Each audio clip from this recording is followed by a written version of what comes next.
All right. May the words of my mouth and the meditation of mine heart be acceptable in Yahweh's sight. He is our strength and our redeemer, and it is in his name, which is his authority, that we pray, praise, proclaim, project, and protect today's message. Amen. Welcome to everybody. Interesting. Got a little bit of issue going on with lighting here, but that's okay. Don't know why we have such an issue with lighting, but probably because of the well, we should be all right. Hopefully, you all are doing well. Hola, mi nombre es Kofi. ¿Cómo está? Bonjour, je m'appelle Kofi. Je m'appelle Kofi. Ça va? Ni hao, namaste, saya. Anikitabuya, Ohio, I see you. Habarigani, ako aba, etisen. Manut, jambo, mimini Kofi, nina franco, kudan, wewe. Barak ala cham yachaba. Bakurataw, tidah yasdel, kwam yasdel. Aanay Kofi. At Servants of Christ, Mashalom. Hey, hello everybody. I'm Pastor Kofi, Pastor Servants of Christ, where we are always changing lives one mind at a time, being a voice of the voiceless and speaking the unspoken. Thank you guys for joining us. We appreciate you so very much. We're going to go ahead and get into today, continue with this series on Balaam Doctrine, and hopefully you all are doing well. Hello, how you doing? To everybody, to the moderators, ministers, staff, SOC, everybody, we give all praise and honor to the Most High. We give all praise and honor to the Most High for my wife who's on. Hey, how you doing, babe? The Honorable Maya. You can check her out on TikTok, YouTube, her website, and Pinterest at Bloom and Flourish, not A&D, the letter N. Bloom and Flourish. She is a healer, herbalist, chemist, and biologist by degree. And we're thankful and grateful for those who help her in her mission to ensure that the health of the diaspora is taken care of. The tincture of the month is still stinging nettle. So we invite you guys to continue to support and continue to get those things that will help you in your health. Thank you for being on. To the moderators, administrators, staff, the SOC, everybody. If it's your first time with us, great. If it's one time of many, great. If you have questions, comments, or concerns, as always, feel free to go ahead and ask whatever questions that you have. We just simply ask that you make sure that you respect one another, that we respect you, you respect us. And hopefully that's something that you can abide by. But thank you all so much. Let's go ahead and say hello once again, everybody who's on Facebook, YouTube, TikTok. We appreciate you. How you doing? Sister Candy, how you doing? Samaya LeRae, how you doing, babe? My wife is on. Thanks again for being on with us. How you doing, Sister Cynthia? Big Brother Thomas, Sister Latoya, Brother Keith. Let's see, Chosen Goddess. Okay, how you doing? Leah Lee. Sister Nadine, Romac, Sister Tracy, Campo Built, I believe. Hopefully I said that right. Marlene, how you doing? Sean, Nairobi, Sister Irena, here for jokes, compliments. Okay, how you doing? How you doing, Sister Nadine, Sister Helen? Everybody, we appreciate you so very much. We thank you. And we honor you. Hey, alaikum salam, how you doing? MDW, hello. How are you doing? Beat Bros, everybody. We appreciate you for coming on today. So we're going to continue in this series that we've been doing, Balaam Doctrine. How you doing, Sage? This series about Balaam Doctrine. We're warned about it, Revelation chapter 2, verse 14. And we've been inviting everybody to read up on Numbers chapter 22, Numbers chapter 23, Numbers chapter 24, and Numbers chapter 25 to figure out what this doctrine is. How you doing, Black Steel? And so when it comes to today, what we're going to focus in on, do not let them stay. Do not let them stay. Now, when we say them, right, in this series, we've been talking about those who are trying to get you outside of something that you are called to do, called to have a conversation about, called to, do great things with, etc. How you doing, Brother TJ? So do not let them stay, right? So I want to go, if you want to go with me to Numbers chapter 22. And we're going to focus today. Let's see.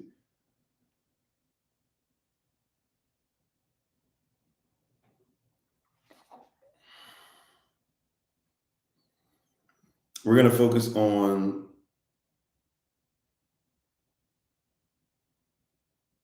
verses 21 and 22. Numbers 22, verses 21 and 22. If you want to go ahead and turn there, feel free to. Hey, how you doing? Aubrey Johnson, Broker, everybody, Carlos, Natural Sweetness. How you guys doing? Prelati, thanks for being part of the community. Hopefully I said that name correctly. So we want to go to Numbers 22. We're going to focus on verse 21 and 22. Today we're talking about do not let them stay. All right, so verse 21 and 22. How you doing, Money Green? It says this. It says, and Balaam rose up in the rising and saddled his ass, his donkey, and went with the princes of Moab. And Elohim's anger was kindled because he went. And the angel of the Lord stood in the way for an adversary against him. Now he was riding upon his ass, and his two servants were with him. Okay. That's Numbers 22, verses 21 and 22. Praise Yah. We know that the word of Yah was blessed already before we even got up this rising. How you doing, Cream? How you doing, Cream? Thanks for being on. How you doing, Sister Betty? So we want to speak on this today because this comes out of the fact that there were those who were the Moabites, the Midianites that came, and they were allowed to stay. They were allowed to stay overnight, and then he went to try and give these people what they want. He went to try and see if there was a way that he can get what Yah has for him at the same time, get what man has for him. And so he let them stay overnight. He said, I pray, go ahead and stay with me overnight. I can't give you what you want. I'm not going to do what the Most High tells me not to do. However, hey, go ahead and stay the night. How you doing, Coco? Right? Like, how many of us go through situations? Hey, I know that this is not righteous. I know I'm not really supposed to do this. I know this is going to cause harm. I know this is going to cause frustration. I know the word of Yah says that I shouldn't do this, but I'm going to allow people to stay anyways. I'm going to allow a certain spirit to be around. I don't want to come off as the person who is anti-humanity, who's anti the things of this world today, right? And so we allow people or things to stay around us who have no position, who shouldn't be staying with us anyways. How you doing, Brother Terry? Right? We allow people to be in a position that we shouldn't give them. We allow things to stay around in our lives. How many things should we have let go of, but we allowed to stay out of guilt, out of frustration, out of like, I don't want anybody to think I'm a bad person. I don't want anybody to think, that I'm trying to say I'm better than them, this and that, or whatever. And you allow some things to stick around.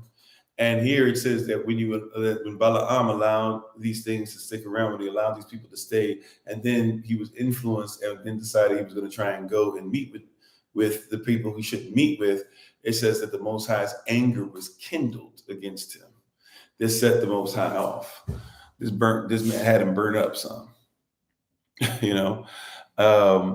and a lot of things that we go through are oftentimes because we're allowing something to stay, allowing someone to stay, allowing someone to have, thought process, allowing somebody to have authority. We're authorizing something that we shouldn't keep there. How you doing, Brother Alton?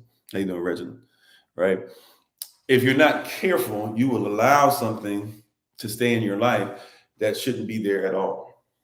If you're not careful, you can allow a relationship that shouldn't be there, but because you're afraid, you can allow somebody, hey, you know what? I don't know. I don't have anywhere else to go. And so you say, I don't want to be the person to make you be out there in the street. Go ahead and stay here. And then something happens. And you say, how did this happen? I was trying to be nice. Well, you could have had righteous intent.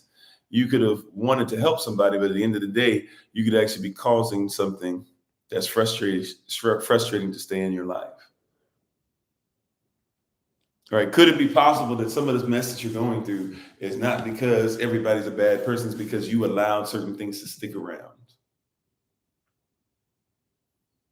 Right? That's what we want to focus in on today, right?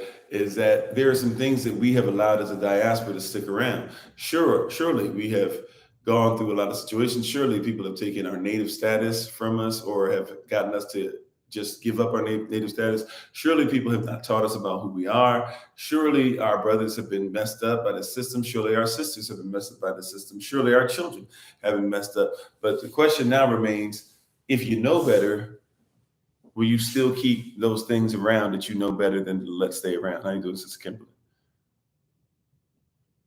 You said, right? Right, that's happened to you. About you learn you can't save everybody. It's not your job, right? Yeah. And so Balaam, once again, is a prophet. How you doing, Brother Ali? Right? Once again, Balaam is a prophet.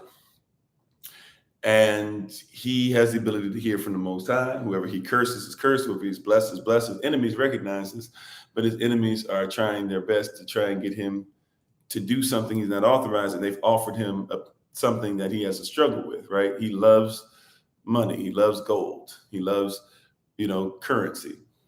And he wants to be of the Most High. He wants to be rich. The Most High will take care of all his needs according to the Most High's riches and glory. But he's trying his best to see what can he do, right, to be able to get, to be able to get something else. And so he's allowing somebody to stay because he wants the riches, although he's already told him, I can't give you what you want, but I'm allowing him to stay. Can you see the cognitive dissonance? Can you see how we're going to have an issue already? You should explain when Christ says we should house the homeless and bring balance to that text. I'm not sure. You give me the verse. You're talking about it. Maybe if that goes along with it, or maybe if we have time, we can come back to it. Beatbirds, I'm sorry. But yeah, you have to be in a position where you recognize that there's a lot of people that are trying to get you to stay, or trying to get you to do something, or trying to get you to allow them to stay. If you'll just let them stick around. No, I'm not going to give you that. If you let them just stick around. They just try, will you let them stick around? If you let them stick around at some point, then they'll be able to get whatever it is they're trying to get into your life. Right? Just let them stick around. They know, yeah, you can't. I know you got to take care of your family. I know that your wife doesn't like me being around. I know your husband doesn't like me being around. I know that your children don't really like my presence, this and that, but just let me stick around. This is something that happens quite often, right? In our community, in our diaspora, in our families, right? And it's something to make you feel bad. Like, hey, man, I'm just trying to be a blessing to you. I'm just trying to do this, right? But do not let that spirit stay, right? Do not let that spirit stay. And that's one of the things. People try to make you feel guilty. And a lot of people are carrying things, or carrying people, or allowing themselves to be in a situation. You allow yourself to go into debt into somebody else. You'll allow your family to be frustrated. How you doing, Sister Patricia? You'll allow yourself to get off track. You'll allow yourself to not be in your calling, because in your mind, you're like, well, I've known them since I was a child. How you doing, yellow girl? I've known this person since I was a child. It'll be okay. Surely this person won't do me any harm. But the Most High, it says that his anger was kindled. Could it be possible that some of the reason you're going through some of this stuff is because the Most High, his anger is kindled against you? That's what it says here in Numbers chapter 20, Numbers 22, verse 22, that the anger of the Most High was kindled. It was strengthened. It was right kindling. If you know how to, create a fire, kindling is extremely important. You don't just go and get a log and then just light the fire, right? You get some leaves, you get some kindling, some wood that's dry, and at the same time very thin or frail or stuff, whatever that can burn really easily. And you use that, and then after a while, after you get the kindling going, then the kindling is what's going to get the logs and other things going, so that you can then, treat the fire or keep the fire going. How you doing, Sister Marcia? Right? And the Most High could be angry with you because you keep allowing stuff to stay that that's not what he wants, right? How you doing, Kenneth Johnson? You are well aware that you are not supposed to be doing that. How you doing, Dark Doll? You are well aware that you shouldn't be talking to those people you're talking to. You are well aware that the Most High does not want you staying in that relationship. You are well aware the Most High did not tell you to go on that job. You are well aware the Most High did not tell you to make sure that somebody else taught your children. You are well aware that just because that person is great in the bed, it doesn't mean that that person will be great for your life. You are well aware of it, but you let them stay, not because it's your calling. Matter of fact, it's the opposite of your calling. It's Balaam doctrine, which we're warning about, right, in this series. You know, and this is one of the things that we have to get is that, look, as much as I would tell you, you guys know I don't mind talking about racism. You guys know I don't mind doing these things or whatever. Oh, that's the best you can do. Y'all, son, y'all. All right, do better. Right. But you know, how you doing, Brother Eugene? You know that there's some things that you shouldn't keep around. You know there's some things you shouldn't keep around. Some people, some mindsets. And yet you keep them around anyways. You know that people who have doubt are some of these people who doubt everything shouldn't be hanging with you because they doubt every single thing. How you doing, El Santiago? Think about this. Or Eli Santiago, excuse me. Right? Think about this. You should know by now that person doesn't belong there. And the anger of the Most High is kindled against thee. It's kindled, it's gaining momentum. See, one of the things that we got to make clear is that the Most High can be angry at you. We love to talk about the blessings. We love to talk about the things that He'll give you. We love to talk about the fact that He loves us, the fact that He gave His Son for us. But don't forget that He can be angry too. Hey, Shalom Cuts, how you doing? Right? He can be angry too. He can be upset. He can be frustrated with you. Right? He can be jealous. We like certain turns, but we don't like the other turn. And we're oftentimes putting ourselves in position for this. Not because you didn't know, not because you were ignorant of it. And thanks for being part of the committee, Henry Garcia, right? Not because of all those things, but because you know better. You shouldn't be letting that spirit stay. You shouldn't be letting that person stay. How you doing, Mrs. Self-Care? Right? What is that thing that you know you should get rid of in your life? See, we got to have some honest conversation. There's some things that you know you should get rid of, but you keep them around anyway. And when you keep them around, now all of a sudden you want to be upset that bad things are happening. Bad things are happening because you're keeping bad things around. How you doing, Minister Shante? You are keeping these bad things around.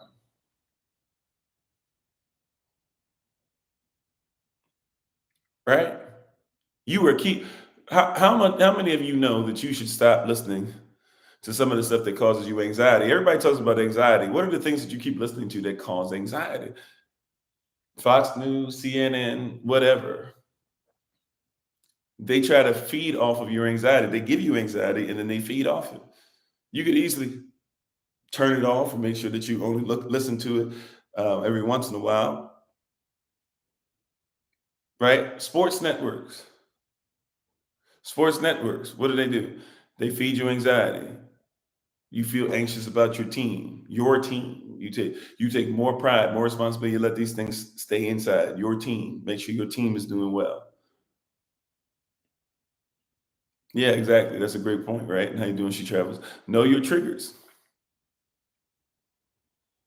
These people know your triggers. They have studied you. They have created your triggers because they took away what was there. So now you're triggered by things that have nothing to do with you. And because you allow these things to stick around, now you're in a bad position. Unforgiveness, one of the biggest ones. Unforgiveness. How you doing, Kent? Right? Unforgiveness, one of the biggest ones. Can you let go of what that person did 10 years ago? Doesn't mean you got to be the person's best friend, but you're allowing that person to stay in your life.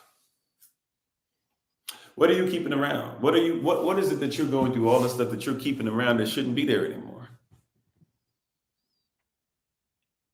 Who are you keeping around? Some of y'all have spiritual menage a trois. What do I mean by that? You're in a relationship with somebody else, and yet you allow somebody who's not even in your relationship to sleep with y'all every night because they're always in your mind. They're always coming up. They always got to be argued about, all these different things or whatever, the pain that they did, the suffering that they gave you, and all these things. And you in a whole nother relationship. But you allow those things to stay. And because you've allowed them to take up residence, right? This residency that they have, now you can't have a relationship with the person you're on with. Every relationship I've been in has been bad. So does that mean the one you're in is going to be bad too? Is that the mindset?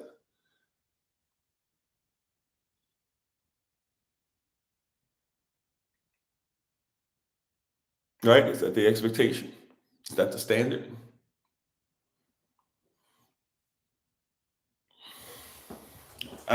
We just have to ask the question today.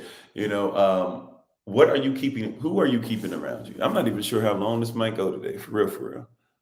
But who are you keeping around you? What are you keeping around you? What's the thought process? Are you ready for failure? Do you keep failure in your mind? Is failure just a mindset that you have because, hey, I failed or somebody else failed? Everybody tells me I'm a failure. Is that what you keep? You have it in you that whatever you bless is blessed. Whatever you curse is cursed. You have power, but you keep all these other things around you. How you doing, Sister Monica? How you doing, Clarissa? Thanks for being on. How you doing, Prince? You hear what I'm saying? It's time for you, and forgive me, I'm a little off today, but I'm trying to get in there. Hopefully you're getting what I'm saying, right? It is time for you to push past what everybody told you you would be. It's time for you to push past those things that you let stay. You ain't never gonna be this. You ain't never gonna be that. You ain't never gonna be no better than your daddy. You ain't never. Nobody in our family graduated, so you won't graduate. Nobody in our family's been starting business. You from the D, in the D, this is just the best that it's gonna be. So you just need to let it be what it is. You from Brooklyn, man. In Brooklyn, this is just what it is. Man, you know what time it is, man. You know how our family act, man. We from the Carolinas, and the Carolinas, it just is what it is. You from Oaktown, man. Yeah, we got a couple people that make it out, but don't nobody make it out of Oaktown. You hear all this stuff, right? You from H, you from the West, from H Town. Don't nobody make it out the West.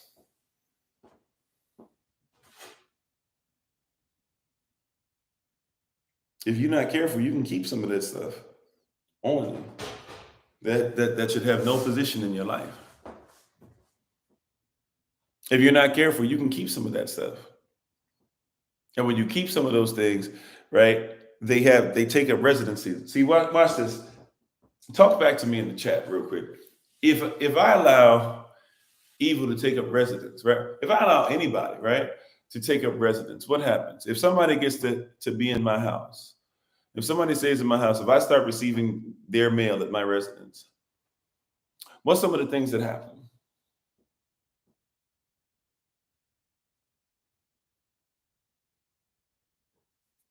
Right? You can say somebody might take over, sure. What's just some of the things you're gonna let somebody stay? They're gonna stay at your house for 6 months. How you gonna risk it? What's some of the things that start to happen? They become a resident. They begin to get mail there. Once somebody gets mail at your residency, by the way, you know that that's a whole legal thing. Now you got to go through a whole thing if you do want that person out, right? You got to go through a whole lawful thing. You got to go to the judge. You got to ask permission for this. You got to say, hey, they took residency. They might want to bring visitors there that you don't want. They might want authority. They might try to say, if I'm gonna stay here, this is my house, and you got to let me have some rules and stuff too. Yeah, because I let you stay.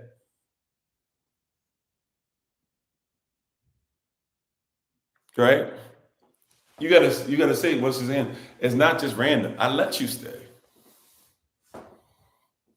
They might start getting comfortable. The first, hey, maybe they take their shoes off when they come in the house. Now they don't care about taking their shoes off when they come in the house. They weren't supposed to eat upstairs. They're supposed to eat at the table. Now all of a sudden they're eating upstairs. Oh, my bad, my fault, I forgot. And then next thing you know, they eat upstairs again, eat upstairs again. Now you got bug problem that you should have never had. Right? So if I allow somebody, how you doing, Sister Denise? If I allow somebody who's evil to stay in a positive environment, if I allow somebody who's negative to stay in a positive environment, at some point, negativity takes over.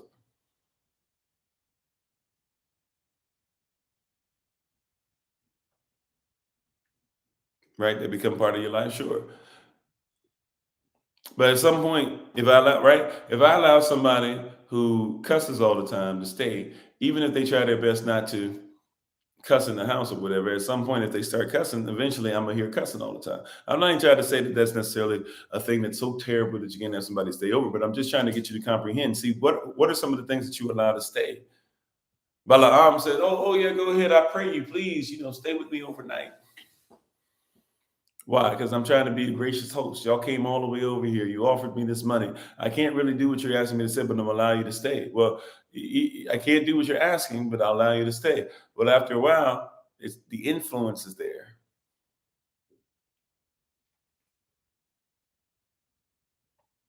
Right after a while, the influence is there. Whether you like it or not, the influence is there.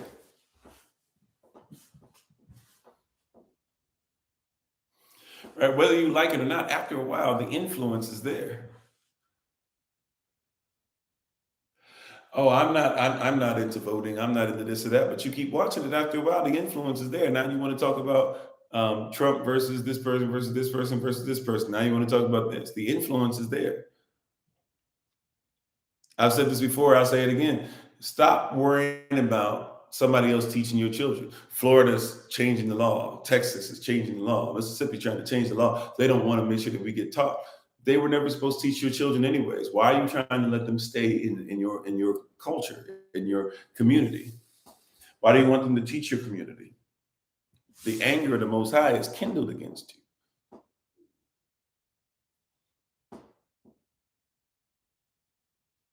You hear what I'm saying?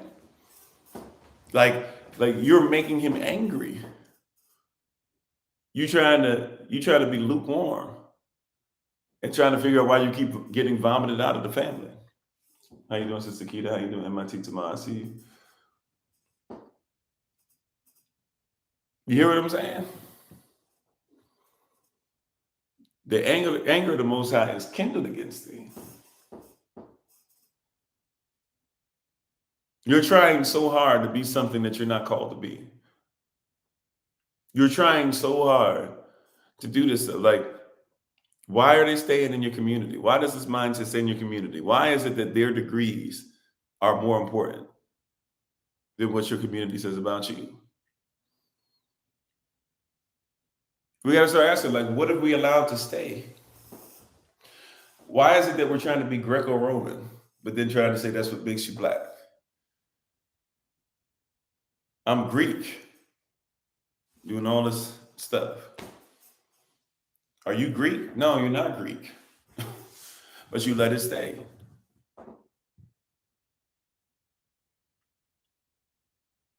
Right? You let it stay. And so now it's starting to affect your community to the point to that what you've let stay, not what somebody else let stay, what you let stay. You allowed this to be something that's there. You've allowed this to take up residency. You're the one that makes sure that everybody must see all the degrees on your wall. That's just a degree of knowledge. That's one degree. There's 360 degrees in the circle. 33 degrees in Freemasonry, 15 degrees in the Song of Degrees, Psalm 120 to Psalm 134 through 134. Right? This is not something that blindsided you. This is something that you allowed. Maybe you can say at one point you were blind to it, but now that you know that it's wrong, question, well, why do you let it stay?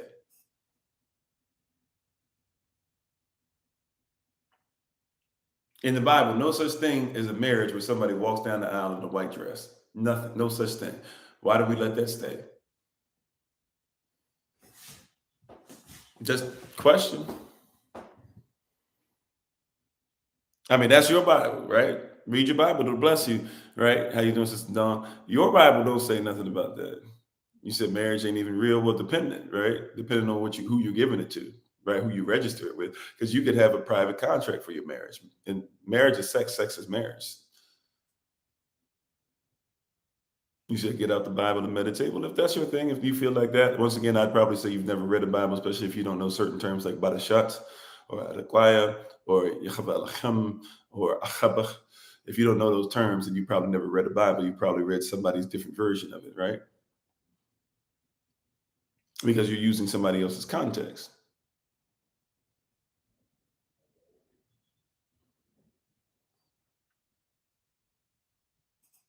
You see what I'm saying? So you got to get to a place where you realize, right? Like you're having conversations that don't even make sense. Somebody says, "Get out the Bible." It's like, have you read the Bible? What do you mean, have I read the Bible? Of course, I was raised in the church, and that's so stupid, blah, blah. Just because you was raised in the church doesn't mean you ever read a Bible.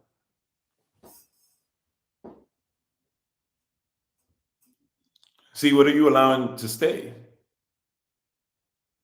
What are you allowing to stay? See, you're allowing something to stay that's not even biblical, what you call the Bible. Once again, you're talking about you need to go into meditation. Meditation of what? Whose culture are you getting meditation from?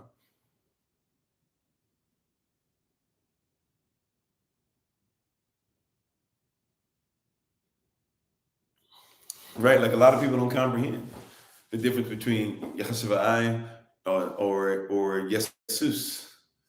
Half man, half Zeus. Half man, half Zeus is a Greco-Roman thing, but Greeks or Romans took Greco-Roman culture and tried to imply that that's what your culture was. You don't even recognize what it is. You're letting some stuff stay that's affecting you. Yeah, just because you were raised in the church doesn't mean you have a relationship with anybody, right? Just like just because you were raised in a house doesn't mean that you knew who your father was or your mother was. Some people were raised in homes and thought that the person they were raised by was their father and mother, and then when they got older, somebody had to tell them that's your grandmama, or that's your grandfather, or that's your aunt, that's your uncle.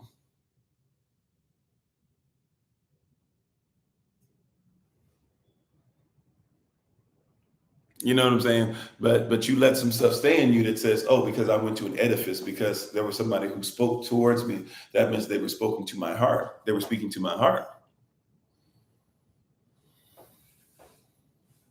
That doesn't mean they were speaking to your heart. They just spoke towards you. That's why not only with Balaam doctrine, we have to deal at some point with Nicolaitans doctrine, because Nicolaitans doctrine is a doctrine about those trying to conquer you.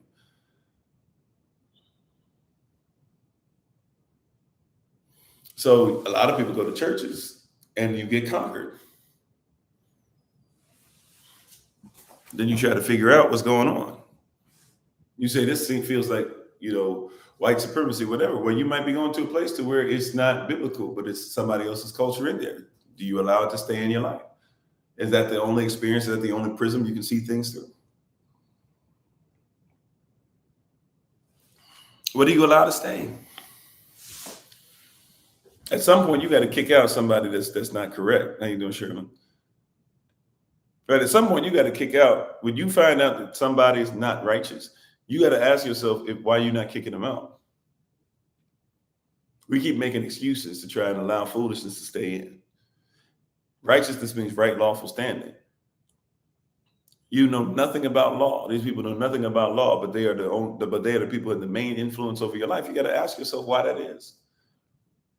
Why do you allow that? Watch this. Watch this. Segregation was going on, and we had black businesses. All of a sudden, integration happens, and we stopped with our own businesses because we were so busy talking about the white man's ice tastes better. That's not the white man's fault. And I'm using colonial social constructs here, right? That's not the white man's fault. That's yours.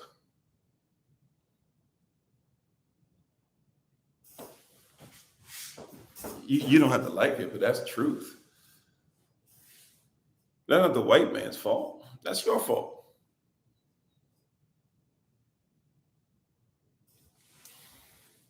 Right? It's not the white man's fault that you go Walmart before you look for somebody in your own community that provides the same thing that actually might be natural and better for you, that's your fault. After a certain time, like maybe that's what we knew, but once we get to a certain place where we can recognize what's going on, you got to ask yourself, why do you keep sleeping with the enemy like that? Or why do you think that it's the enemy's goal of making sure that you don't sow into your own people is something that you should go ahead and go with?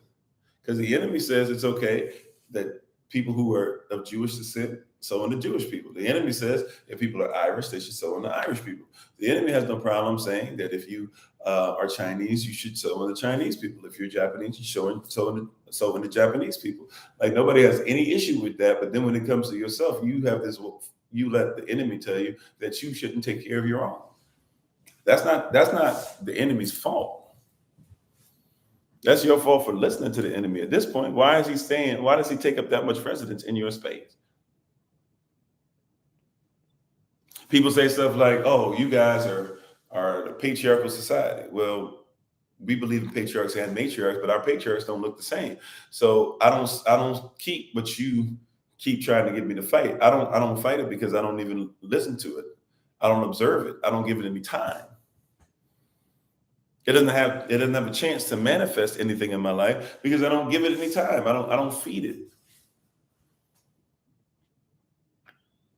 I don't feed what you call the patriarchy because they're not my patriarchs. George Washington is not the father of my nation because I'm not part of his. Because I know what a people are by law. A people are a nation, and I'm not part of that nation. Minister Malcolm X, right, once taught us that I'm not a Republican, I'm not a Democrat, and I'm not even an American. I got sense enough to know it. And if you're a non-citizen national, you would recognize it as well. How law works. I'm not going to lay down with the enemy anymore. I don't have to. I don't have to. Right? I don't have to lay down with the enemy. I don't have to lay down with people who are unforgiving. I don't have to lay down with people who think it's better to have likes than it is to have friendships. I don't have to have 10,000 Facebook friends. I don't have to have anybody who I submit to other than the Most High, my wife. I do not have to. I've chosen something greater. I've chosen freedom from that oppression. How you doing, Shalans? Right? And you got to ask yourself, why are you holding on to some of those things? Once again, what are some things you got to start asking yourself? Paul says it like this: I crucify the flesh daily. Every day I look for something that I shouldn't be hanging out with anymore, and I remove it from my life.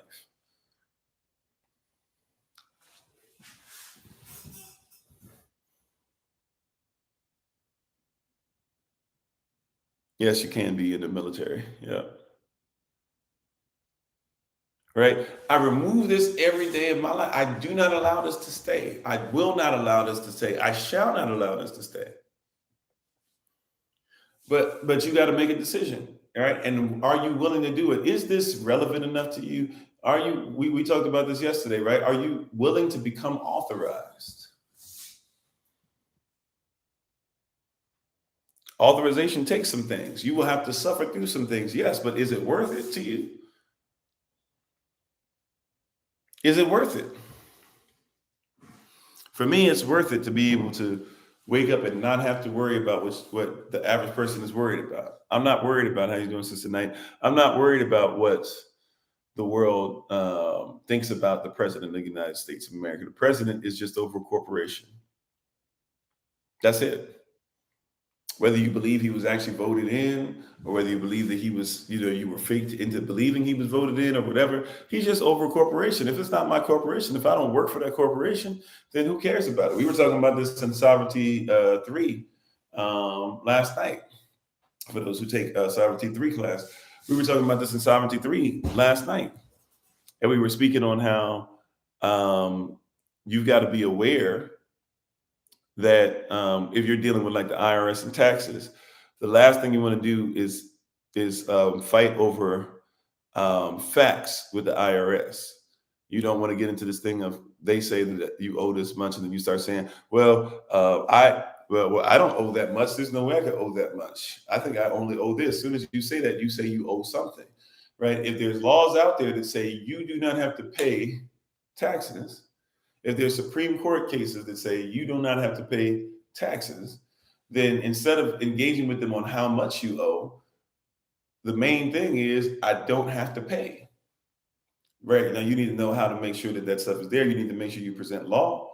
But at the end of the day, you need to make sure, and then we even went into policy versus, procedures and stuff like that.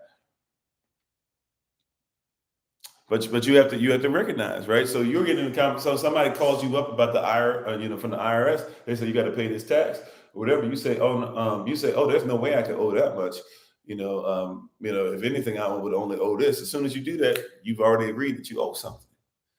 You're letting something stay. Don't even give it a chance. Hey, law, UCC, this case, says I don't have to pay taxes. All right. And if you keep trying to force me, I will show up and talk to somebody, even if I have to go to the mayor's office or whomever, to ensure that you guys recognize that you're trying to do something to me that's not lawful. Right? But we do the same thing. Somebody comes up to you, hey man, I'm your family member. We go way back. Don't just leave me out here hanging. You owe me. If it wasn't for me, you wouldn't have had this. And look. According to law, this is what I do. This is the main thing. I'm not going to let you stay with me off of some foolish thing saying that I owe you. Uh-oh. And this is when people try to make you feel bad. How can you say that you don't owe? How are you going to just say we're family? See how family do? You sometimes be your own. Let it be your own. I'm not going to be forced into paying you something, not just money. I'm not going to be forced into paying time that I should give to my family. I'm not going to be forced into making sure that stuff should be for my business. Now it's going to you, right? Especially if you're not operating correctly, right? If you're not giving me anything that's going to cause growth, then I don't owe you anything, right? You deserve respect. But outside of that, when people try to come on, man, you didn't do this, you didn't give me that. People will hit me with that a lot. Why didn't you pay? Why didn't you give me this? I need you to give me this. You ain't even responding, blah, blah. It's like I talk to hundreds of people every day. I'm not you're not gonna make me feel guilty, especially for a lot of you, because a lot of you, I told you, right? I prophesied unto thee. I spoke this law and this word unto you. I told you this was going to happen with my life, and you were supposed to walk this walk with me. Now you decided to not be obedient. You decided to not take care of your business. You decided to not walk with me like you promised you would. And so now that I'm making it, now you're going to try to make me feel guilty. Oh, no. I'm not letting that stay. That does not need to stay. That can sit somewhere else. Right? That's not going to stay over here. I'm done with the whole thing of the manipulation, of the frustration of trying to make me feel like I'm bad. I'm a bad person because somehow, some way I led to your poverty. I didn't lead to your poverty, especially if I told you what was going to take place and I told you what you needed to change and you decided not to listen. Well, then I'm not gonna let you make me feel. Now, look, I'll feel bad in a sense because I have, as a human being, I have empathy. And I haven't gone through some tough times myself. I know what it is to be out there the way that you are right now. I know what it is to not know where your next meal is coming from. I know what it is to be like, man, I can't even spend time with my children. I know what it is to go through those things. I get it. But yeah, exactly. You're not going to give me the guilt trip. You're not going to make me give up on what I'm supposed to do because you wouldn't do what you were supposed to do. I'm not letting that stay. Once again, we're talking about today, don't let that stay. The problem is you allow them to stay. They gyp you, they trick you, they manipulate you into making you stay. Right? How I'm gonna take you around the world, but then, right, you gonna manipulate me while I'm taking you around the world? How am I gonna? You see what I'm saying? How am I gonna be somebody who's been blessing you, but you say, oh well, if you really love me, you would just bless me more than what you've already blessed me. right? Like at some point, you got to realize and recognize, like, if I've been gypping you, if I haven't been doing what the Holy Spirit told me to do, if I haven't been giving you my best, then okay, we got an argument there, or we can have a conversation there. But if I've been giving you more than what it is and giving you what's cost me something and giving you something that's a sacrifice, and you keep squashing the blessing that's on your life because you won't even use it in the proper fashion, then I can't let you stay. I'm not going to stop my whole entire existence because you didn't do what you were supposed to do.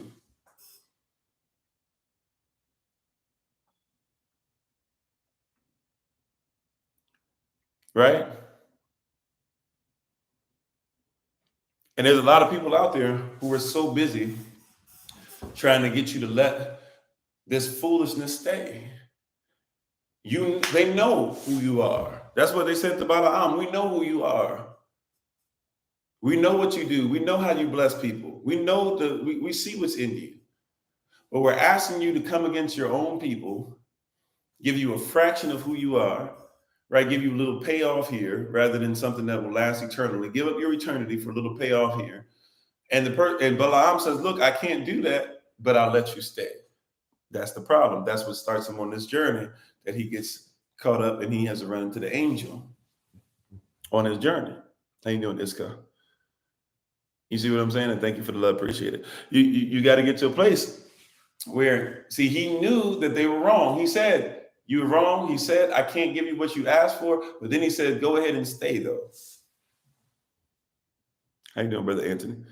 That was the problem. He said, but he said, I know what you're saying is wrong. He says, I can't even give you what you're asking for. But he says, go ahead and stay. As soon as you let it stay, now you got a problem. Every time you hear that person snore, now you got a problem. It's a reminder. Every time that you walk through the house, you normally would get up in the middle of the night and just go to use the restroom, go back to sleep or whatever. Now you get up in the middle of the night, you see the very thing that you said that you can't sow into. It's in your house. How you doing, Sister Joy? There's a reminder that's there. You can't let that stay. We have to stop letting those things stay. Stop letting those things in your presence. Come on, somebody.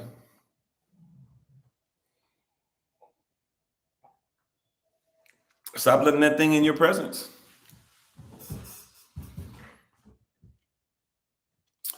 Yahshua said, I believe it's in Matthew chapter 15, that any tree that my Father has not planted must be plucked up by the roots. Anything that the Most High didn't plant in my life is going to be plucked up by the root. Once it gets into the soil, it has to take roots in order to grow. Anything that's in your life, anybody that you're allowed to stay, any spirit that's influencing you, right? It has to take root. Once it takes root, oh, that's dangerous. Because now water feeds it. The water that you're using for your house, what you're using for your family, it feeds the root of evil. Anything that's not planted by our Father, it's got to be uprooted. Anything. Everything. Right? Did Yah plant it there? See, a lot of y'all are having issues because you start trying to argue and start trying to talk about if Yah planted it there or not. If you don't know if he planted it there, you got to ask yourself. See, you got a problem. Some of y'all don't even know. Did Yah plant this? You weren't even paying attention. Did the enemy put this? Is this a tear or is this wheat? Right? When you go to Matthew 13, let's go back a couple chapters from Matthew 15. When you go to Matthew 13, it tells you that the problem with the wheat and the tear is that you can't tell the difference. Most people can't because you're not trained. Now, this is what happens. Wheat and tear, they look exactly the same, but wheat is edible, tear is poisonous. And they look the same until they get to a certain age. What happens is, if you know about wheat and tear, the wheat actually begins, because of the weight of the seed and everything, the wheat begins to humble itself. It begins to bow down. The weight, and the word weight or heaviness or imprint in Hebrew culture is talking about glory. So the glory, once the weight is upon it, it bows down to the glory. Right? But the tear because it doesn't really have the same weight inside. It continues to stand straight up. This is why it says that you don't have to worry about taking over the wheat and tear. The Most High is going to send those who have been trained to make sure that they can see the wheat, humility, and the tear, those who are puffed up. But it said that this was planted in the middle of the night. The wheat was planted initially, but then the enemy sent people in the middle of the night. The enemy came in the middle of the night and he sowed tear. He sowed poisonous things right next to what is edible. And so we're having an issue to where you're letting you've allowed tear to be planted with wheat. And this is something that we don't get. See, if the devil can show up to a worship service in Job, not only once, but twice, the devil showed up to a worship service in heaven. But you think because you go to a church service or you go to a camp or you come on TikTok or whatever, that somebody that's sitting next to you or somebody that's virtually next to you or whatever, you think that those people are automatically going to be wheat. But you can have wheat and tear and not even know the difference. You can have a demonic spirit right next to you that praises, that dances, that lifts up, that holds your hand and everything and does a victory dance. And you come out of that service, you're like, why do I feel so drained? Because you were dealing with spiritual wickedness in high places and didn't even know. Because you were busy thinking you were wrestling against flesh and blood, and they in flesh and blood, they look like you. But the reality is that it was a principality. Come on, somebody. People don't want to go there, but it's real. Come on, somebody. Right? Like some of y'all was married to tear. You got with them because they were wheat, and really you didn't even get with them because they were wheat. You just liked that they looked similar. You didn't check that person. You like that they look similar. That's it. Some of y'all, some of y'all were raised by tear. But because that's mama, that's daddy, you can't talk bad about mom and daddy. But that was tear, if you be honest. I'm not saying be disrespectful to your parents, right? Respect your parents. First commandment, right? Honor your mother and father. First commandment that brings a long life, right? Make sure you honor them. But hear what I'm saying. You might have been raised by tear, but because of your parent, nobody can tell you that that parent might be tear. They might be poisoning you. Come on, somebody. You hear what I'm saying? You might be trying to hang in there with somebody, but that's tear. They're poisonous. And somebody comes down and says, hey, do you see that the glory is not on them? They don't worship. They don't bow down. They're not doing what they're supposed to do. And you say, no, I don't want to hear that. Right? Because you want them to stay. Now they're taking up root. And so you got to be extra careful too, because you got to recognize that if they're rooted in the same place, at some point, if I let them keep growing together over time, what's going to happen is that the poison in the soil is going to make its way over to the wheat. And so now the wheat is going to soak up. When it soaks up stuff, it's going to soak up the poison from the tear.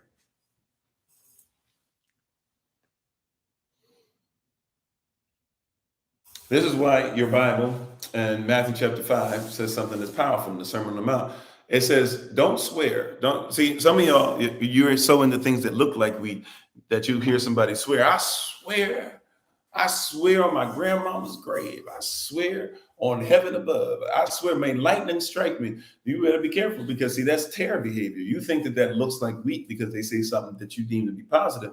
But Yeshua said, don't swear on heaven. Don't swear on the grave. Don't swear anything. He said, just simply let your yea mean yea and your nay mean nay. Right?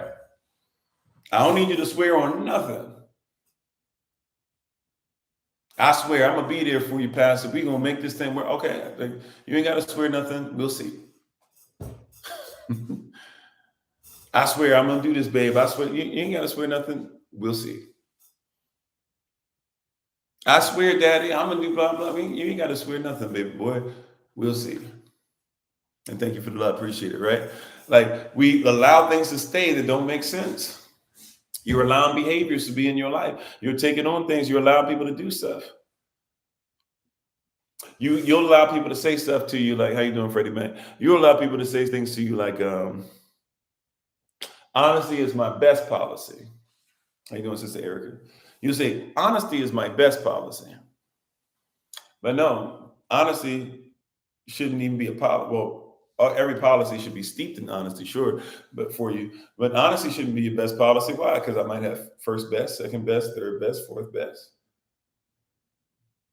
But if you say I'm always honest, or then I may listen to you, or if I just watch you and I see you're always honest, well, then we don't even have to worry about it. You don't have to swear to me.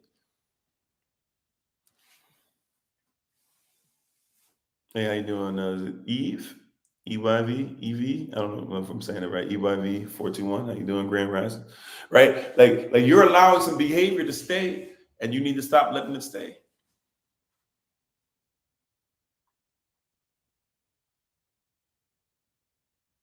Right? You're allowing some behavior to stay, and it shouldn't stay.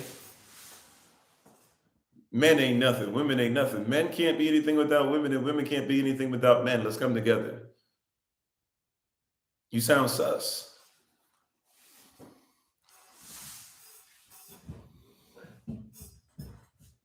You sound sus.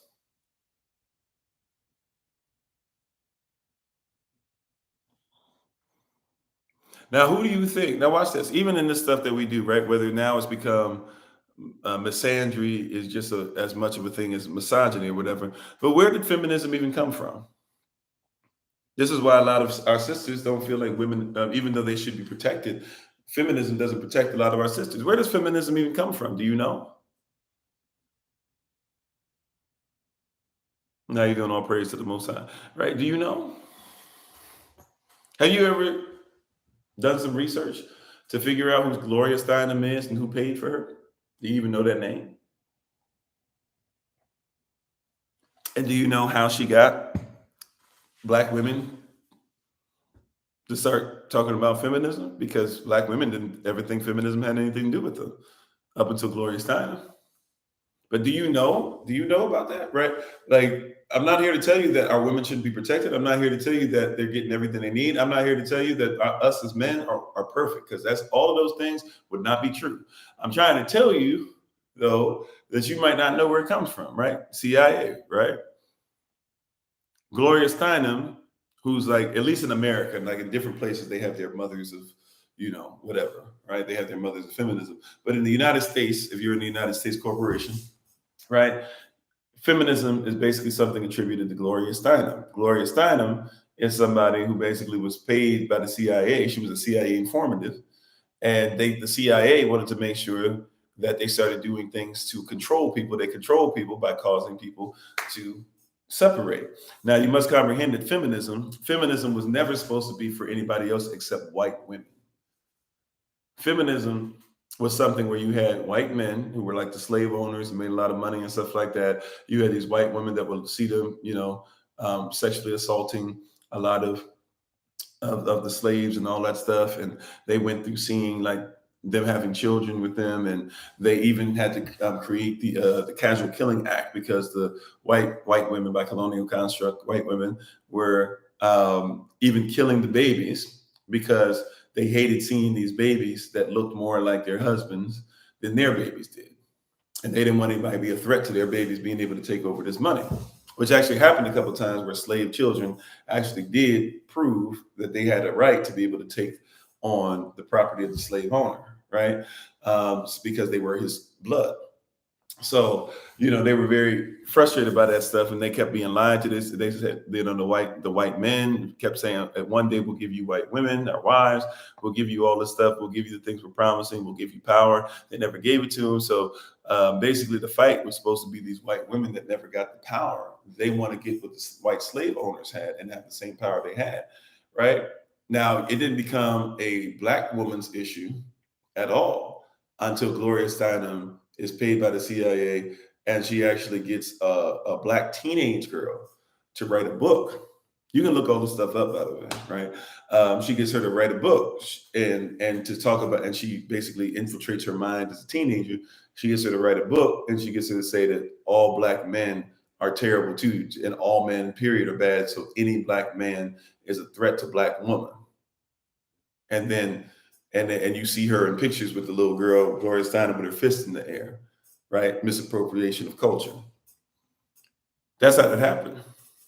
So, right, but that's why a lot of your sisters even though they don't know that, will tell you, yeah, feminism doesn't really do anything to really protect us. That's why, even though she'll still use feminism tactics, what's the girl's name who was the Woman King? Great actress, but she started using. It's interesting. She started using feminism tactics for the Woman King. What's her name? What's her name? What's her name? Viola Davis. Thank you. Right, and Viola Davis, when the Woman King came out and people started saying, we don't like the fact that you guys are glorifying a group of women in a culture that actually enslaved their own people, right? Even though it's not that simple, of course, but but people were right to say, hey, like, why are you trying to act like, first of all, this Woman King character you're talking about, she's not an actual character, number one, right? She's not actually really who y'all are trying to say she is. She's not part of this, number one, right? But then number two, you know, why you got, yeah, so basically why you trying to lie. And Viola Davis came out and she hit you with the feminism thing all of a sudden. She was like, well, the only reason y'all don't like this is because it's black women or because it's women, period. And so you can say whatever, but if you don't like this movie, then you're somebody who's part of the patriarchy.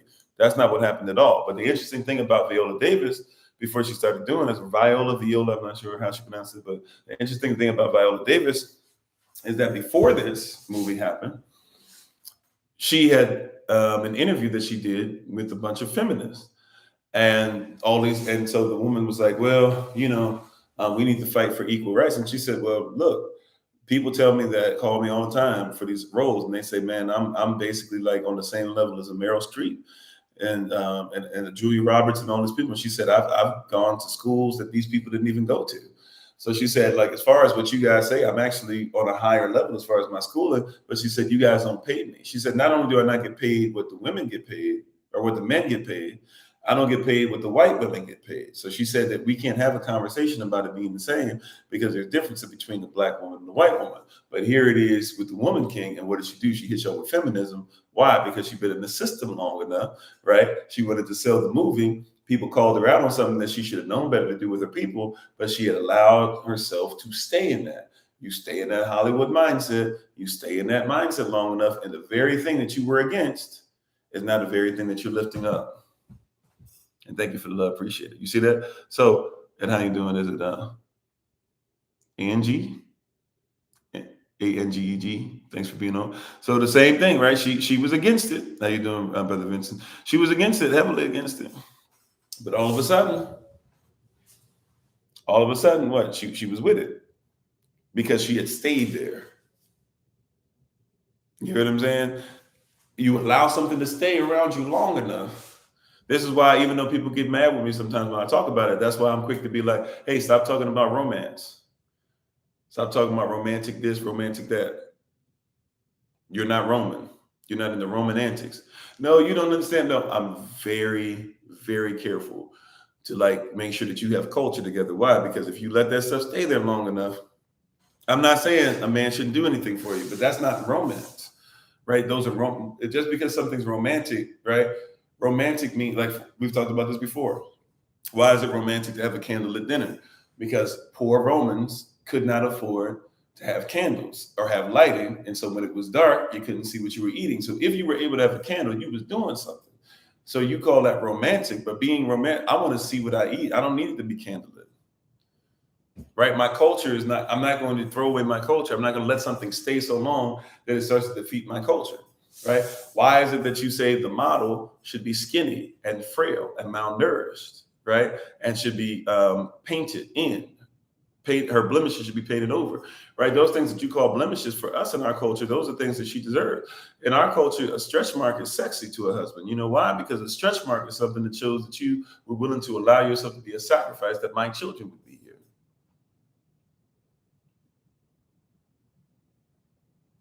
Oh, thank you, Mr. Aug. Appreciate it. You said, were you talking about the all women are white, all the men are black, but some of us are brave by Michelle? No, I'm not talking about that. Matter of fact, I've heard of that, but I don't really know that. Right. But you see what I'm saying? Like we like we have this weird thing where it's like that stuff's not my culture, right? In my culture, it's okay for a woman to be, what they might call thick or divine looking, or what's some of the adjectives that they use? Not necessarily even Coke bottle frame, even though that's something that a lot of us have. But it's okay for a sister to have thick hips. It's okay for a sister to be who she is, right? Like I'm not, so that's somebody else's culture trying to. Now, once again, it's okay for you to be skinny if that's your natural build, right? But being in shape doesn't mean that everybody has to have the same shape. But see, you're in a culture today that says everybody needs to have the same shape. But you can be in shape, you can have a six pack and still die of a heart attack. Yeah, I think voluptuous was the one I was looking for, right? See, so in my culture, I don't look at it the same. Full figured, all that, right? I don't look at it the same. So you, in your culture, by the way, if a sister, right, like, look, a brother or a sister, by the way, right? A brother or a sister can be a little overweight, right? And we should make sure we are healthy at the end of the day, right? But also, I know that not everybody's supposed to be athletic. So if you can't go to the gym and jump up, on a box, it doesn't mean that you're not healthy. It just means that you're not athletic, or your body's not athletic, or you don't do athletic things. Not everybody's called to be athletic. We have one tribe out of the 12 that was an athletic tribe. I'm not saying nobody else could do anything athletically. However, like the tribe of Naphtali, they were athletic.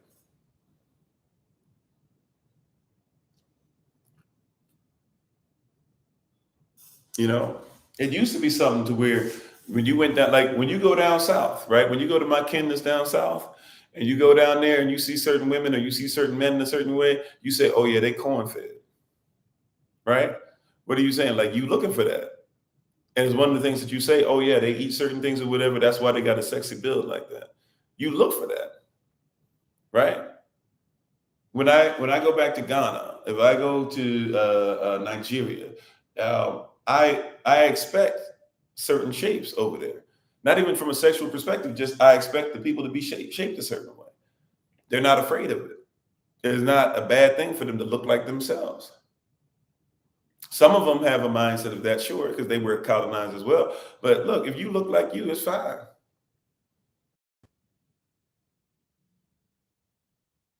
Looking like you is fine. You know what I'm saying? Looking like yourself is okay. Everybody's so quick to not want to look like themselves. And I'm not here to tell you you can't wear makeup or do whatever. But I'm just saying, even the whole makeup thing, for a lot of people, the reason why they wear it is to try and cover up who they are. Like, my wife wears makeup with the best of them, right? But my wife is sexy even without the makeup because she is who she is. I love her. You said you were just thinking about the teenager who wrote the book and joined Gloria Steinem. She also wrote Black Macho and the Myth of the Superwoman. You heard she tried to recant the first book. Mm. I didn't hear that, but I mean that, like I said, maybe I need to go down that rabbit hole. It'd be nice to see if how much truth is in that. You said you tell your friend who's overweight that just because your small build doesn't mean anything. Yeah, and by the way, there's things that are unhealthy. I'm not trying to say, right? But I'm not trying to say everybody, if you're 400, 500 pounds or whatever, like, be who you are, right? But I'm telling you this, like, go to same place, go to Ghana, and you'll see brothers that will outdance you and got stamina, and you would call them fat, but they in shape.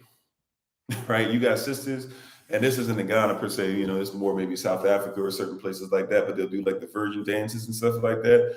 And you'll see them do it, and they're kicking those legs up. And them sisters, they in shape, if you know what I'm talking about. Right?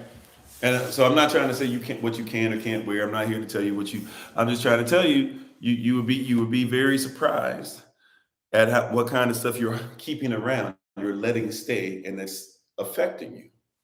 Even if it's not something that you feel necessary, it's affecting you. Right? This is why I love certain scripture anyway, because the Bible says, you know, um, let the wife worry about her own husband. If you have a man that loves you for you, then who cares what any other man or woman for that matter thinks? Now I know sometimes you're wearing this stuff just because that's what you want, but I'm just trying to tell you, like we've been influenced. Our sisters have been influenced, our brothers have been influenced. Right? You're not gonna sit here and tell me. See, watch this. If you ever get a chance, if you haven't been, right, I know what it is to go back to Africa, whichever place you're going, and bring stuff over with you and try to bring stuff like first couple times we went, try to bring stuff like makeup or different things like that and try to give it to some of the sisters. And the sisters would be like, "Oh, thank you so much." But they were like, and then they just kind of be looking at, sometimes when somebody you give somebody a gift and you can tell they don't really know what to do with it, but they're trying to be thankful. So, finally just started asking, like, well, what's up with it? What's wrong? Is everything okay? And they were like, "Well, I just never worn makeup before. I don't even know how to put it on." And so we had to start giving other gifts, right? But we brought stuff back thinking, oh yeah, sisters would love this, and this would be expensive even in the States, and da, da, da. And you bring it over, and they're like, yeah, we don't even. Honestly, we don't even we don't wear it. And you look at them and you think they're wearing it. That's how wild it is, right? They get so much sun, they eat so much food without that doesn't cause the blemishes that the food that you eat does, right? That they're like, yeah, I don't even. They're like, I've never even thought about a need to have it.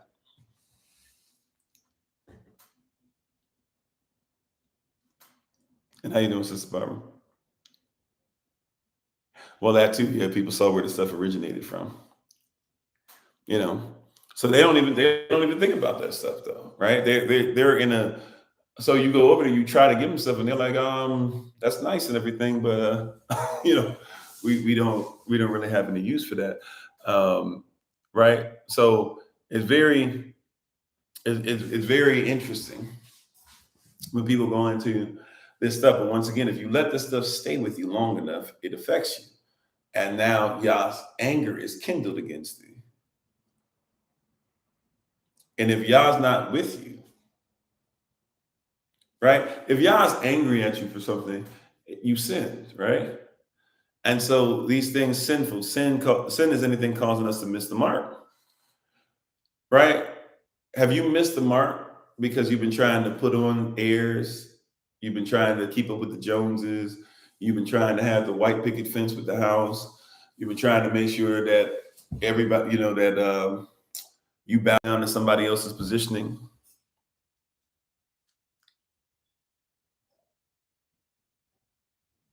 right? Like these are things that you have to think about.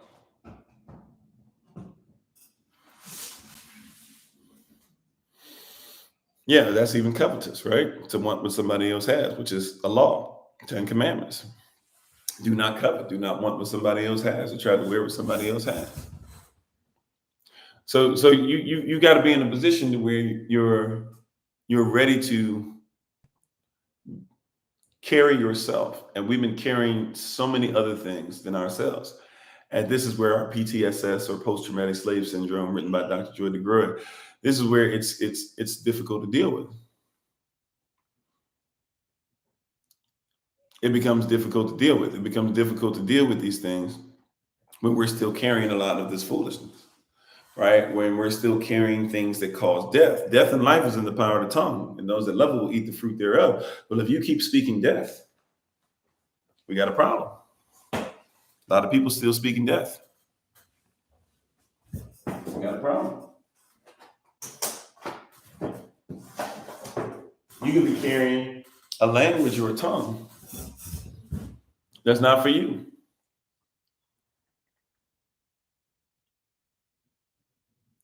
Right? Are you carrying holidays that are not for you anymore because you want to make sure that you fit in?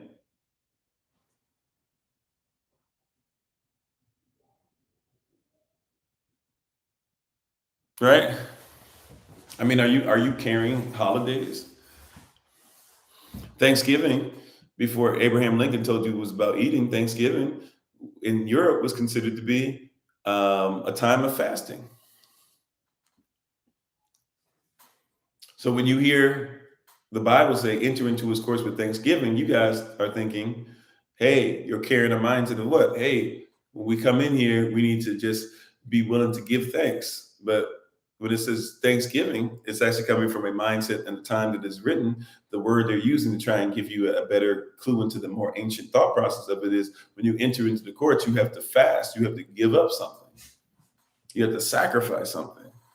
Right? If you were to come, like if this were ancient times and you were to try to come into let's say, my city that I had, right? And we had security. If you were to try to come in, we might check you at first and be like, hey, let us get your swords. Let's get your weapons. You can't bring this in, you can't bring that in, right? Your horses might have to stay over here, right? We say you gotta fast in order to come in. We don't know you like that. You might try to do something to our community. So we make sure that we take away anything that you have. If you want to come in, enter in with thanksgiving. You're gonna have to fast. You're gonna have to let go of some things first, and then you can come on in. And then if you come in to see the king, right? If I'm the king and you come before me, then when you come into the court, you enter into the court with praise. O king, live forever. We come bearing gifts, right? It's a kingdom mindset. It's culture. It's something different.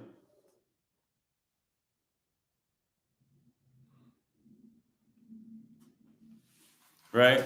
So before Thanksgiving was something that they lied to you to try and say, oh yeah, it was about the natives and they came together, which is nonsense anyways, right? If you know about, the Wampanoag and you know about those that came over, whatever, and you know about Squanto or Tisquantum, you know how he was a slave already and had a slave mindset. He had a Sambo spirit and was trying to actually help out the oppressors because he wanted to have slaves too once he had become a slave himself. And he had lost his family and everything when he came back, when he was able to make it back from Spain and England being a slave, was able to make it back. You got to realize that all these different things they're talking about, like they're just making stuff up. But if you let that mindset stay in you long enough, if you say, hey, man, you know what? Even though I know it's wrong, this and that, but family gets together on Thanksgiving, I just need to be there. You're making concessions that you don't want to go down that road. You start to make concessions.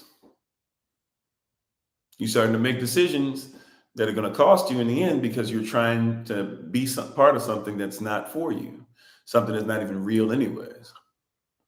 You start making concessions, right? A lot of people are out here making concessions all the time.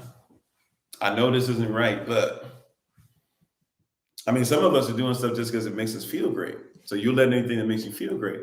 You're addicted, right? That's why the person that's dealing with crack continues to stay on crack.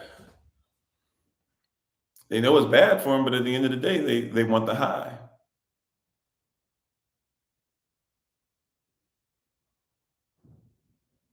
They know it's bad for them, but they want the high.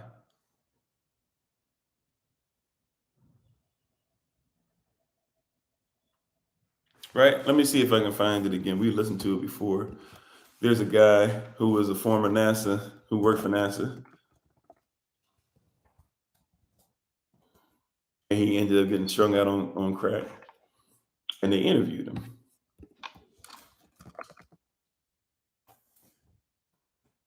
It was a black person at that. I don't know if I'll be able to find it or not.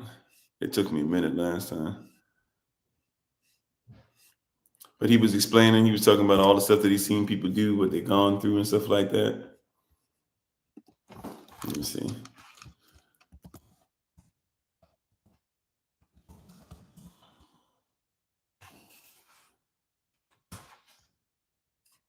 Okay, I might not be able to find it.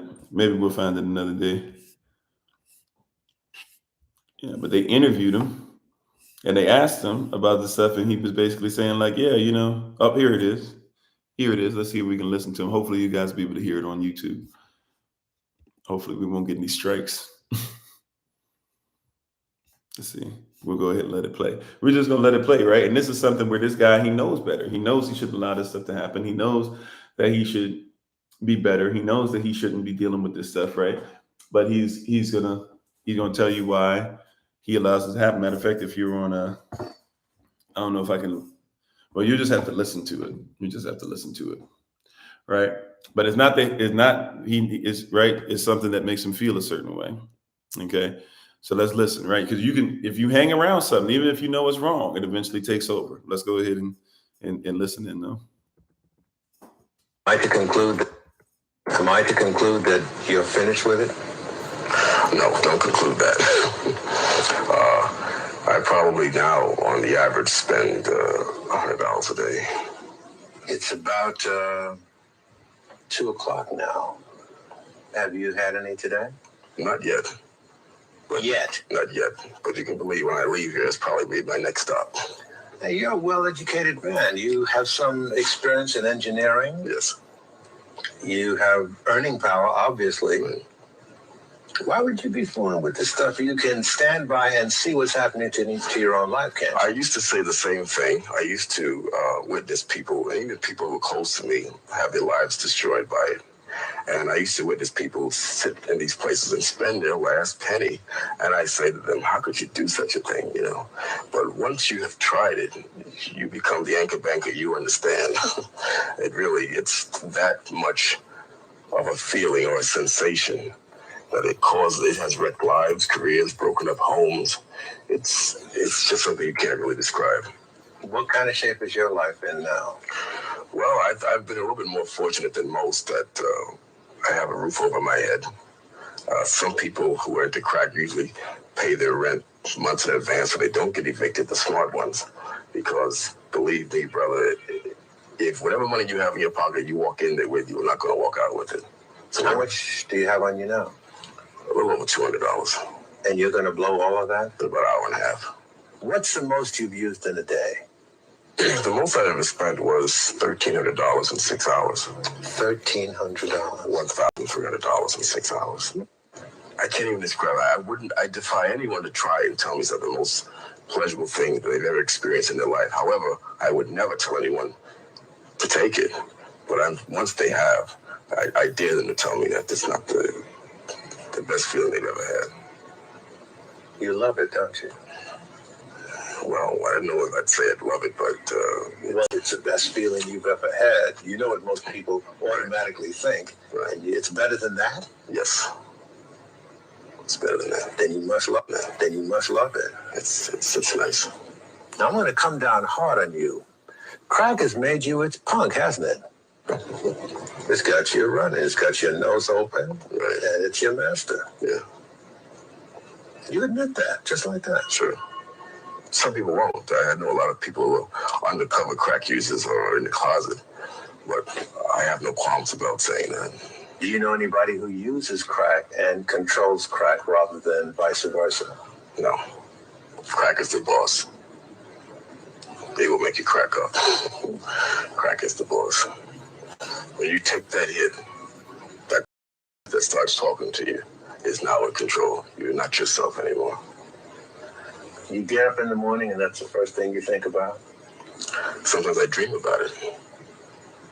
In going to these crack houses, you've probably seen some horror stories.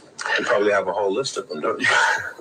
Well, unfortunately, I do. And I've seen some people as young as, I would say, probably 16, 17 years old.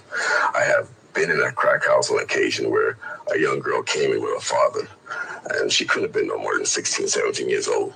And she says, no, daddy, it's my turn to buy.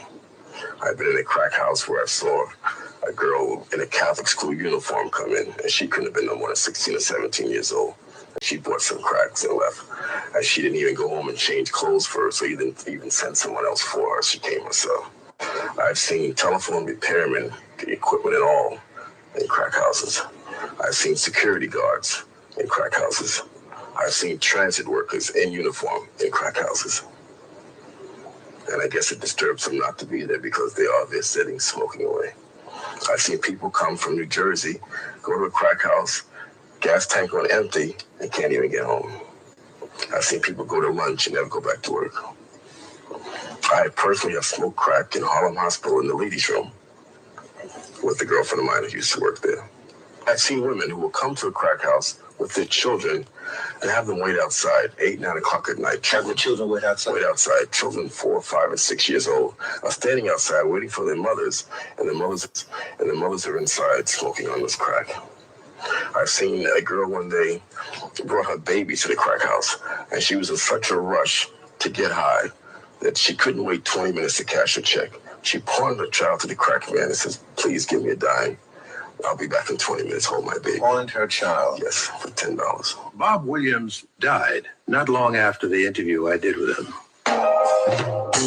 Okay, so you see what I'm saying? And if you know, and so what we're talking about, you can't let it stay, right? You can't let that thing stay there. He was somebody, right? He was somebody who said, I used to be around, I used to see it. I used to see it. I used to be around these people. I used to say he was hanging around these people. He was in environments. Now he was NASA engineer. NASA engineer. Right? Allowed it to stay around. And now all of a sudden he's somebody who he said, I'll tell people, I won't ever tell somebody you should take it. But he says, if you've ever taken it, he said, I dare you to tell me that there's anything you've ever taken that's on the same level as this. Right? Like, you see what I'm saying? Like this stuff is crazy, and it's dealing with your soul, your psyche, which means now that it's dealing with your spirit. Remember, we talked about that some last night, but the question that was brought up: how did he die? He died of an overdose.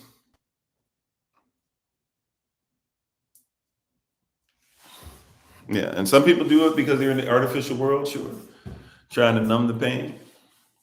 At the end of the day, though, what I'm trying to tell you is like, be careful what you let stay. A lot of people are addicted to things in life. A lot of people are dealing with stuff off of addiction. You might think that it's because it is that, whatever you want to call it, something different. You can be addicted to something. It doesn't have to just be drugs. It doesn't just have to be food, sugar, etc. Like a lot of people are addicted to. A lot of people are like some people are addicted to, um, people giving them attaboys, right? Like, will you? I'll do it, and if you say that it's great, then I'll keep doing it, right? Some people are addicted to views. Hey, how you doing, Sister Sheila? I'll do this and do that. Like, people do crazy stuff. People get shot. Like, this whole prank thing has gotten out of control. Like a lot of these prank artists or whatever you call them on social media, they are getting shot and killed now because they're doing stuff extreme. They're going into neighborhoods you shouldn't go into. They're messing with people in extreme manners. They're doing stuff that's really, really crazy. And they're getting shot and killed or shot at. A couple of them got shot, put in the hospital. They're right back out there doing pranks. They're addicted, right? And if you let this kind of stuff stay around you, if you let this stuff keep feeding your mind, at some point you'll start walking outside of who you are, right? This person was telling you about he was addicted, but he was going to keep on doing it.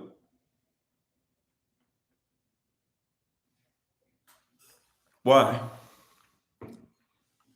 Why are you going to keep doing it? You're going to keep doing it because he's addicted. And also, too, look, he said he knows it's wrong, right? And he told you all the stuff. He didn't say this stuff to glorify it. He was telling you straight up. He's like, yeah, I've seen, 16, 17-year-old girl come with her father. And her father, and she says, nope, Dad, it's my turn to pay for it today. He said, I seen another 16, 17-year-old girl come in with a Catholic girl uniform on, and she didn't even change, how she was looking and stuff like that. She didn't change how she was dressed.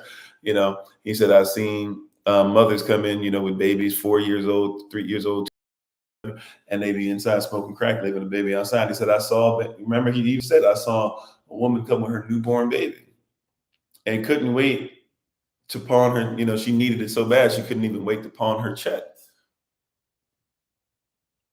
Yeah, he's a slave. He acknowledged its boss, right? Matter of fact, the guy tried to tell him, tried to get him to be like, man, you a punk. This thing done punked you out, right? This thing got you running, man. He said, I'm gonna be rough with you.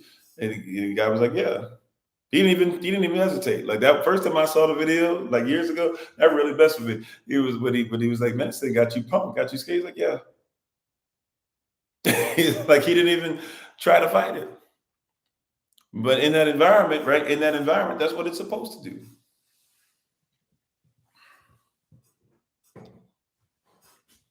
That's what it's supposed to do. It's supposed to have us out there in that mindset. right? But there's a lot of stuff that people are addicted to where it's got you pumped, but you keep doing it. Like, once again, think about this, right? What president has ever made sure that your diaspora is going to be taken care of? Question. What president has ever made sure your diaspora is going to be taken care of? I don't care what color they are. What president has ever made sure that they've taken care of your diaspora?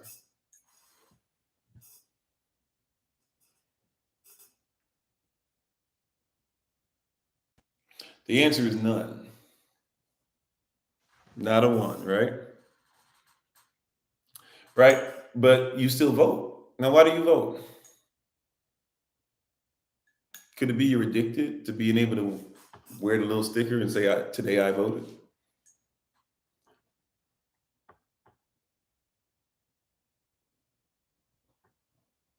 You see what I'm saying? Like, what corporation has made sure that they're going to take care of your diaspora?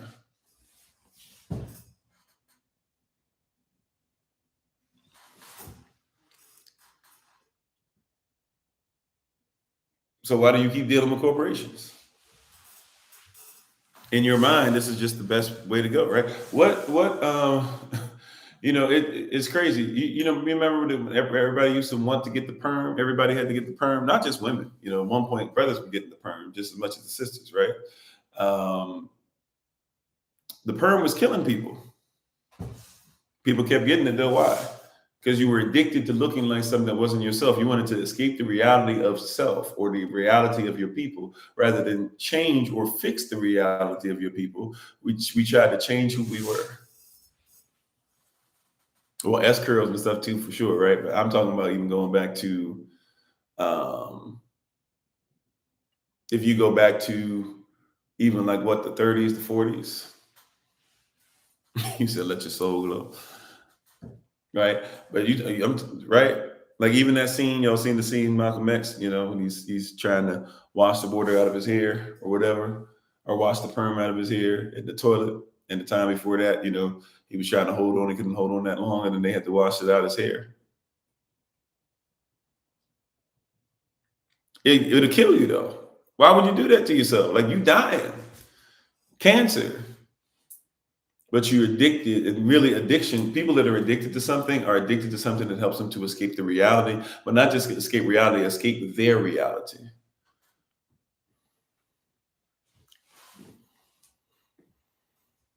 Right? You want to get something that helps you to escape from you. But why would you escape from you? Unless somebody's told you that you, or taught you that you are not worth being. Are you worth being you? Right? Like, what are you allowing yourself to stay? That's what we say. You can't allow some of this stuff to stay around you. It's influencing you, right? What would you allow? You hear what I'm saying? What would you allow somebody to say about you? What do you allow somebody to say about you?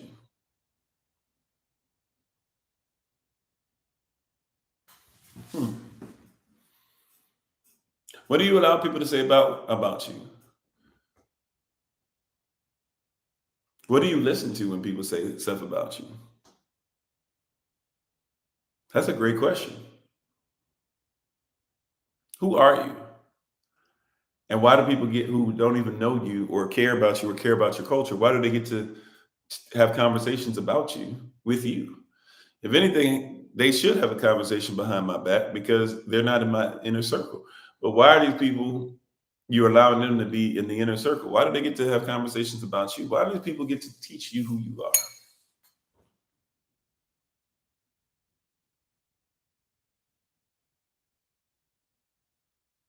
Hmm? Why do these people who don't care about you get to keep telling you who you are? Why do they get to tell you who you should think about? Right? When somebody says, ladies and gentlemen, I freak out a little bit. You know why? Because ladies and gentlemen own slaves. So I would never want our sisters to be ladies by their standards, or our brothers to be gentlemen by their standards, because gentlemen ain't gentle and ladies are not ladylike. Right? Now, if you want to do that, that's fine, but it shouldn't be in my culture.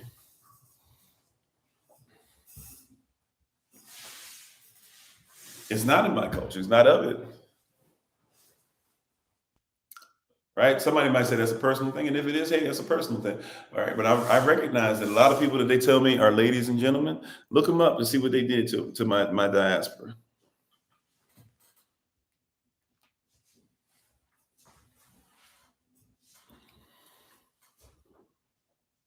You know, look at what George Washington did. They always want you to talk so much stuff about George Washington, this and that, or whatever. Matter of fact, we were in a place in Virginia a couple of days ago, and was able to take my son somewhere. Speaking of which, shalom. All right. Okay. Well, if you want to sit over here, you can. If you want to bring a seat, if not, we just have to wait a little bit and then you'll get your stuff in a second. It's up to you. But yeah, so a lot of that stuff, right? Like we were there somewhere and they had a painting and it was like, George Washington cutting the cherry tree and being like, I cannot tell a lie, Father, I cut the cherry tree. And the reality is like George Washington was nothing but a liar. Okay, so reality was George Washington was nothing but a liar. George Washington was nothing but a liar. When George Washington died, his wife was throwing documents into the fireplace when they came to see his body.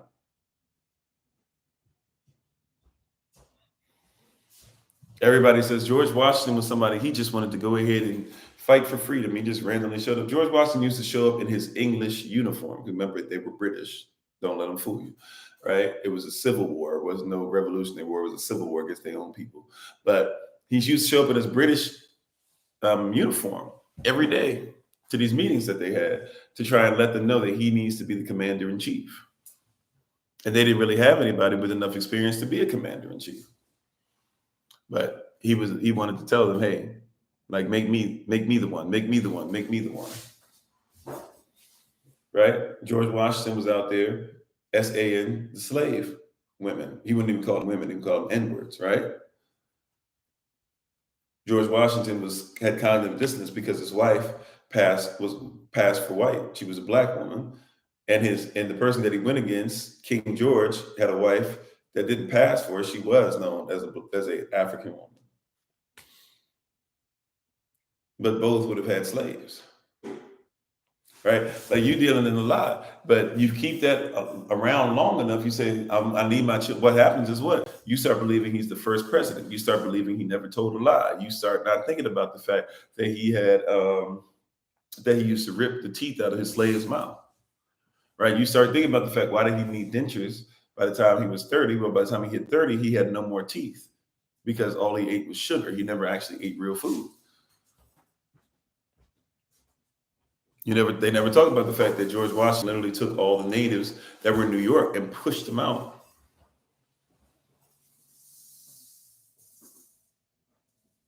That's who he is. That's what he did. And he's not the first president, by the way, because he told people that he had two presidents that were his favorite presidents. But these presidents set precedents. And what is every president supposed to do? They're supposed to represent the union. They're supposed to represent the corporation. Every president's number one goal is to do what? To preserve the union. Not to take care of you, but to preserve the union. The union is a corporation, not for you. If you want to be part of the corporation, you can slave out for the union.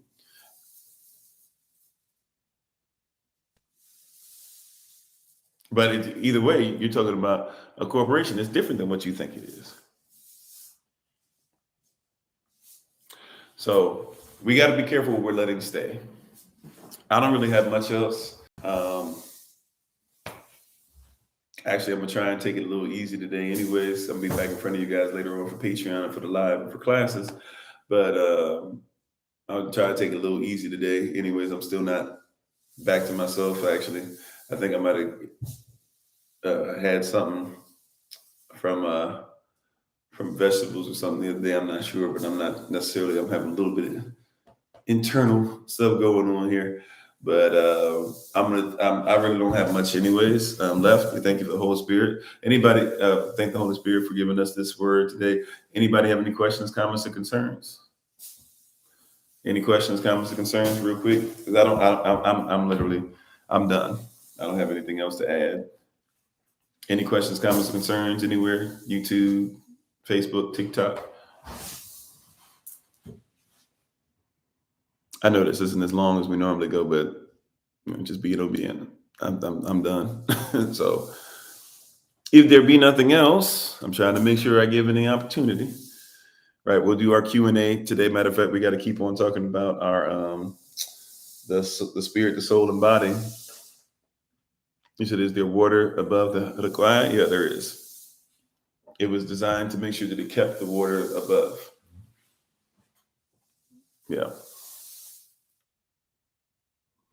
The etymology of the word Lord, as far as the English terminology, going from Middle English and stuff like that, I can't tell you exactly where the sound and everything comes from, but if you're talking about if you see it in the Bible specifically, and you're trying to key into what they would have called it, what we would have called it in ancient times, Lord with all caps is always Yahweh. Lord with a capital L is always Adon, and Lord with all lowercase letters is always Adonai or Adonai. So, but as far as the actual, I don't know if I have the actual etymology to be able to tell you like the specifics of the word Lord in English. Okay, babe, my wife has spoken.